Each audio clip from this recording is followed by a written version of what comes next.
தமிழ் உள்ளங்கள் அனைவருக்கும் இனிய வணக்கம். இது உங்கள் தமிழ் ஸ்டோர் சேனல். +2 உடைய எக்ஸாம் அப்படின்றது முடிஞ்சிருக்கு. ஸ்டேட் போர்டுக்கு சிபிஎஸ்சி வந்து சனிக்கிழமை நமக்கு க்ளோஸ் ஆகுது.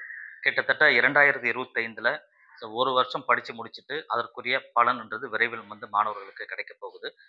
இப்போ நமக்கு எக்ஸாம் முடிஞ்சது. அடுத்து நாம் என்ன செய்யணும், +2 முடிச்சதுக்கப்புறம் நம்ம என்ன படிக்கணும் அப்படின்ற கன்ஃபியூஷன் நிறைய மாணவர்களுக்கு கண்டிப்பாக இருக்கும். நம்ம சேனலில் நிறைய வீடியோக்கள் நம்ம கொடுத்துருக்கோம். அதை செக் பண்ணி பார்த்தீங்கன்னாவே உங்களுக்கு தெரியும்.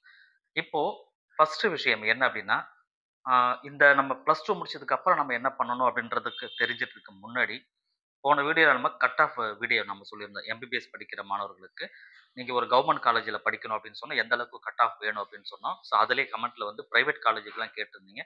அந்த பிரைவேட் காலேஜ்ல அடுத்த வீடியோல நான் உங்களுக்கு குடுக்குறேன். ஸோ இது இல்லாத முக்கியமா கவனிக்க வேண்டிய விஷயம்னா, 720 அவுட் ஆஃப் 720 அப்படின்றது வந்து சாதாரண விஷயம் கிடையாது. எம்பிபிஎஸ்க்கு நீங்க 720 மார்க்குக்கு குறைஞ்சது ஒரு கவர்மெண்ட் காலேஜ்னா 600 பிளஸ் 630 680 பிளஸ் அப்படின்னு எடுத்தா தான் என்னைக்குமே டாப் மோஸ்ட் உங்க ஒரு மெடிக்கல் காலேஜில் உங்களுக்கு சீட்டு கிடைக்குன்றது எல்லாருக்குமே தெரியும். ஸோ அது வந்து தனி விஷயம். ரைட்டா? அதுக்குண்டான முயற்சிகளை நீங்க பண்ணுங்க. ஸோ அடுத்ததா வந்து +2 முடிச்சுட்டு அடுத்து நம்ம இன்ஜினியரிங் பண்ணலாமா? இல்ல எம்பிபிஎஸ்ஸே படிக்கலாமா?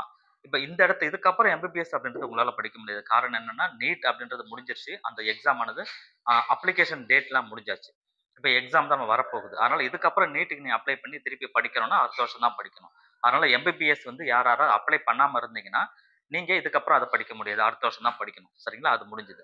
அது ரூல்ட் அவுட் அப்படின்றதுனால, அடுத்து நம்ம இருக்கிறது இப்ப கையில இருக்கிறது பெரிய கோர்ஸ் அப்படின்னா என்ஜினியரிங். என்ஜினியரிங்ல வந்து என்ன படிக்கிறதுன்றது ஒரு கன்ஃப்யூஸ் கண்டிப்பா இருக்கும். 2வது வந்து இன்ஜினியரிங் படிக்கலாமா? அல்லது பார்மசி கோர்சஸ் ஏதாவது எடுத்து வச்சு படிக்கலாமா? அதான் பாராமெடிக்கல் சயன்சஸ் அப்படின்னு சொல்லுவாங்க. அதை எடுத்து படிக்கலாமா? அல்லது ஆர்ட்ஸ் அண்ட் சயன்ஸ் படிக்கலாமா? அக்ரிகல்ச்சர் படிக்கலாமா? ஹார்டிகல்ச்சர் படிக்கலாமா? ஃபிஷரீஸ் சயன்ஸ் படிக்கலாமா? இந்த மாரி ஏகப்பட்ட கன்ஃப்யூஸ் கண்டிப்பா மாணவர்களுக்கு இருக்கும். ஒரு விஷயம் என்ன அப்படின்னா, எல்லா படிப்புகளுமே நல்ல படிப்பு தான். நாம ஒழுங்கா படிக்கிற வரைக்கும். ஸோ இதுதான். நீங்க பொதுவா ஒரு காலேஜ்ல போயிட்டு ஒரு மாணவர்கள்கிட்ட இந்த காலேஜ் எப்படி இருக்கு? உங்க படிப்பு எப்படி இருக்குன்னு கேட்டா, கொஞ்சம் வந்து அவங்க சுணக்கமா மட்டும் தான் பதில் சொல்லுவாங்க. காரணம் என்னன்னா, அவங்களுக்கு அங்க இருக்கிற சில பிரச்சனைகள் இருக்கலாம். அவங்க சரியா அ அவங்க எதிர்பார்ப்ப நெனச்சு வந்திருப்பாங்க. அவங்க நெனச்ச மாரி அவங்க ஏதோ ஒண்ணு குடுக்கல, சில விஷயங்கள் நடக்கல அப்படின்றதுனால அந்த காலேஜ நம்ம குறை சொல்ற நிலைமைக்கு வருவோம். ஃபர்ஸ்ட்டு வந்து நீங்க என்ன படிக்க போறீங்க அப்படின்னு ஃபர்ஸ்ட் முடிவு பண்ணீங்க அப்படின்னா, அத நான் எப்படி முடிவு பண்றேன்றது உங்களுடைய இன்ட்ரெஸ்ட்ட பொறுத்தது. ரைட்டா? உங்களுடைய இன்ட்ரெஸ்ட் எதுல இருக்குன்னு சொல்லி பார்த்து, அந்த இன்ட்ரெஸ்ட் படி தான் நீங்க போகணும். நீங்க அடுத்தவங்க சொல்றாங்கன்றதுக்காக நீங்க இன்ஜினியரிங் படிக்கிறதோ, அடுத்தவங்க சொல்றாங்கன்றதுக்காக நீங்க ஆர்ட்ஸ் அண்ட் சயன்ஸ் படிக்கிறதோ படிக்கக்கூடாது. மாணவர்கள் உங்களுக்கு ஏன்னா அவர்கள் ஒரு ஆளுக்குமே தனித்தனி திறமைகள் இருக்கும். சில பேர் வந்து டிராயிங் நல்லா பண்றவங்களா இருப்பீங்க. சில பேர் பாட்டு பாடுறவங்களா இருப்பீங்க. டான்ஸ் ஆடுறவங்களா இருப்பீங்க. அந்த மாரினா, அப்ப நீங்க அது தொடர்பான படிப்புகள் எங்க இருக்குன்னு சொல்லி பார்த்து அத படிக்கலாம். சில பேரு ஃபுட்டுல வந்து ரொம்ப இன்ட்ரெஸ்ட்டா இருப்பீங்க. சமையல் பண்றதுல இன்ட்ரெஸ்ட்டா இருக்கிறீங்க.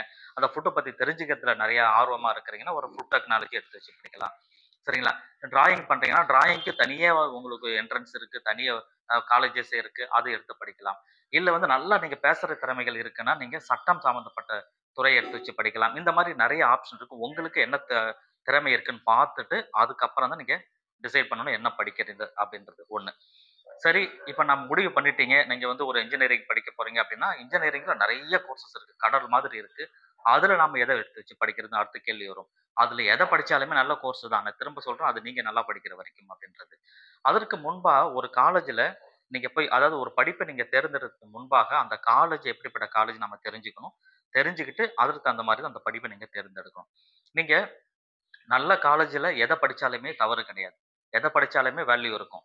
ஆனா, அ ஒரு நார்மலா இருக்கிற ஒரு காலேஜ்ல எல்லாருமே ரொம்ப உங்க வீட்டுக்கு பக்கத்துல இருக்குன்னு நெனச்சுட்டு ஒரு காலேஜ்ல நீங்க போய் சேர்றீங்க அப்டின்னா, அந்த காலேஜ்ல இருந்து நல்ல டாப் மோஸ்ட் இருக்கிற கோர்ஸ் படிச்சா மட்டும் தான் ஓரளவு வேல்யூவா இருக்கும். ஆனா, பெரிய காலேஜ்ல டாப் மோஸ்ட் இருக்கிற காலேஜ்ல நீங்க எந்த கோர்ஸ் எடுத்து படிச்சாலுமே நல்லாருக்கும். அது இன்ஜினியரிங்கா இருந்தாலும் சரி, ஆர்ட்ஸ் அண்ட் சயன்ஸா இருந்தாலும் சரி, அ அக்ரிகல்ச்சரா இருந்தாலும் சரி, எதுவா இருந்தாலும் சரி. அப்போ இப்ப இங்க +2 முடிச்சுட்டு பிளைண்டா இருக்கிற மாணவர்கள் ஃபர்ஸ்ட் செய்ய வேண்டிய வேலை அடுத்த 1 மாசம் இருக்கு. இந்த 1 மாசத்துல நீங்க என்ன படிக்க போறீங்கன்றத ஃபர்ஸ்ட் முடிவு பண்ணிக்கணும். இதுல இன்னொரு விஷயமும் இருக்கு. பொதுவா தமிழ்நாட்டு மாணவர்கள் நீங்க கவுன்சிலிங் மூலமா வர மாணவர்கள் இருந்தீங்கன்னு சொன்னா, நீங்க வெயிட் பண்றது நியாயம்.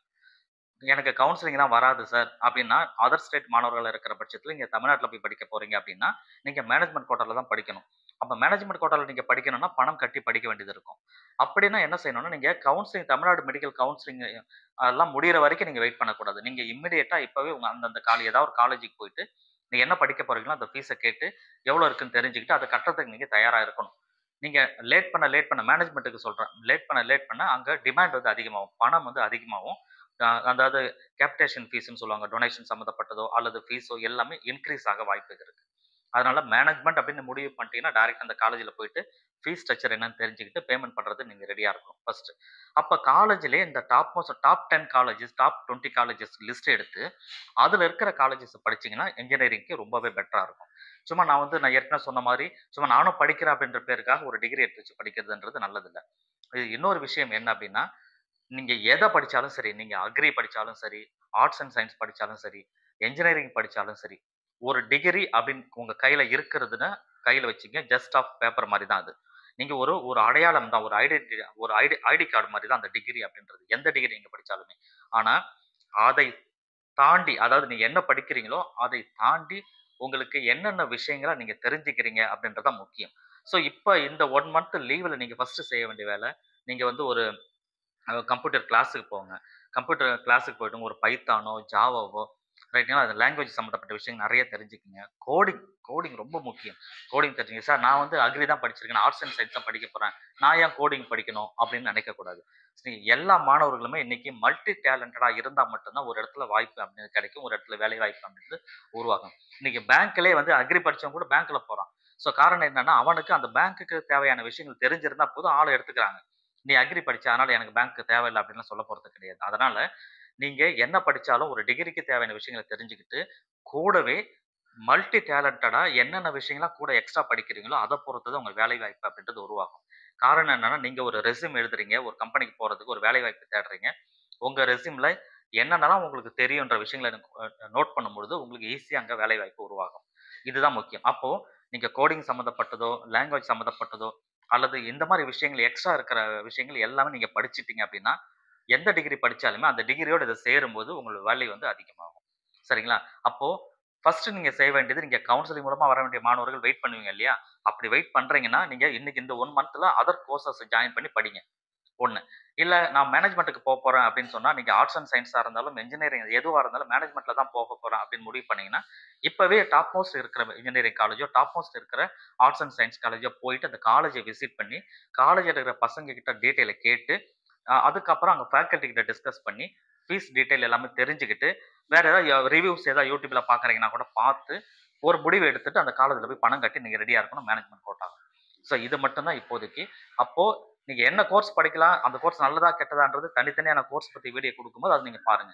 இப்போதைக்கு ஓவராலா +2 முடிச்சுட்டு அடுத்து நம்ம செய்ய வேண்டிய வேலைகள் என்ன அப்படின்றத இப்ப டீட்டெயிலா உங்களுக்கு நான் சொல்லியிருப்பேன். இத நீங்க ஃபாலோ பண்ணீங்கன்னாவே போதுமானது. தேங்க் யூ ஃபார் வாட்சிங்.